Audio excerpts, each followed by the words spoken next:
Jean-Luc Laglaise pour le Modem.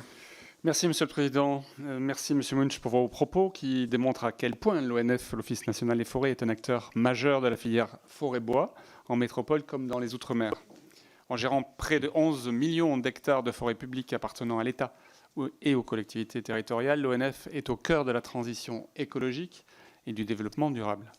Car la gestion durable des forêts permet de protéger la richesse écologique de ces milieux qui abritent près de 80% de la biodiversité terrestre et de prévenir les risques naturels, particulièrement aux abords des littoraux et en zone de montagne, mais également dans les territoires propices aux feux de forêt. Nous avons voté cette année la loi portant création de l'Office français de la biodiversité, OFB, qui regroupe l'Agence française pour la biodiversité, AFB, et l'Office national de la chasse et de la faune sauvage. Dans ce contexte, ma première question est la suivante. Pensez-vous que l'ONF devrait à terme rejoindre cet Office français de la biodiversité? À minima, quelles relations ou quels partenariats comptez-vous promouvoir et mettre en œuvre entre l'ONF et l'OFB? Par ailleurs, le rapport interinspection intitulé « Évaluation du contrat d'objectifs et de performance 2016-2020 de l'ONF », publié cet été, estime que la répartition actuelle des rôles entre le siège de l'ONF et ses directions territoriales semble peu convaincante. En effet, le siège et les directions territoriales forment aujourd'hui deux niveaux distincts, alors que le territoire de certaines directions territoriales est devenu très vaste, sans toutefois correspondre au découpage des nouvelles régions administratives.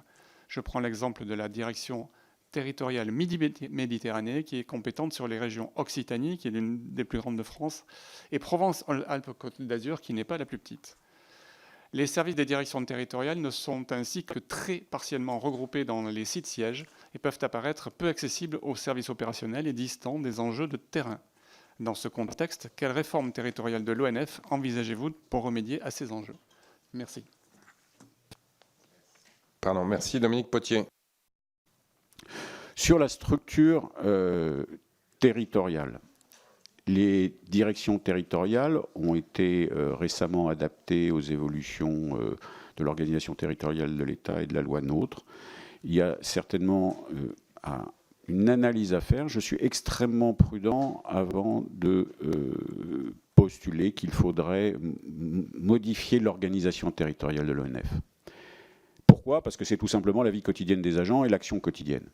Une fois qu'on a dit ça, le fait qu'il y ait des doubles comptes, des doubles emplois, qu'on puisse, le mot a été employé par l'un d'entre vous, que l'on puisse et que l'on doive déconcentrer vis-à-vis des organes de proximité territoriale de l'ONF, ça c'est incontestable. Reste qu'aujourd'hui, la réalité, c'est que le siège de l'ONF parisien, c'est 350 agents et que plus de 8000 agents, j'ose pas encore dire collègues, sont sur le territoire.